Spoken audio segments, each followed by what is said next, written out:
Net asset value NAV एक महत्वपूर्ण matric है जो आमतौर पर म्यूचुअल फंड्स और एक्सचेंज ट्रेडेड फंड्स ईटीएफ्स से जुड़ी होती है। सरल शब्दों में यह किसी फंड की प्रति यूनिट संपत्ति का मूल्य दर्शाता है जिसमें उसकी कुल देनदारियों को घटा दिया जाता है।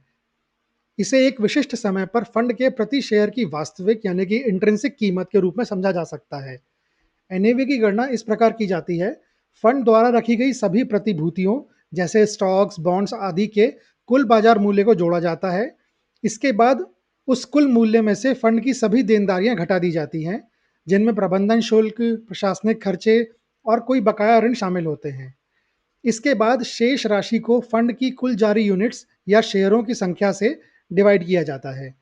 उदाहरण के तौर पर अगर किसी म्यूचुअल फंड के पास 100 करोड़ रुपए की संपत्ति है और उसकी देनदारियां 5 करोड़ रुपए की है तथा उसकी कुल 10 करोड़ यूनिट्स जारी हैं, तो उसका एनएवी होगा 100 करोड़ माइनस 5 करोड़ यानी 95 crore divided by 10 crore units यानी 9.5 रुपए प्रति यूनिट। यह गणना आमतौर पर प्रत्येक ट्रेडिंग दिन के अंत में बाजार बंद होने के बाद की जाती है।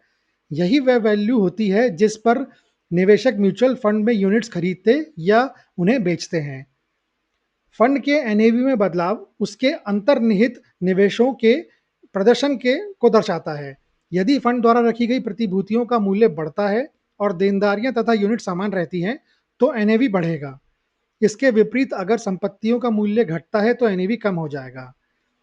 एनएवी किसी भी निवेशक के लिए यह ट्रैक करने का अहम साधन है कि उसके म्यूचुअल फंड निवेशों का प्रदर्शन समय के साथ कैसा रहा है। जहां एनएवी खुले समाप्ति यानी कि ओपन एंडेड म्यूचुअल फंड्स के लिए अत्यंत महत्वपूर्ण होता है, वहीं इसे ईटीएफ्स के लिए भी गिना जाता है।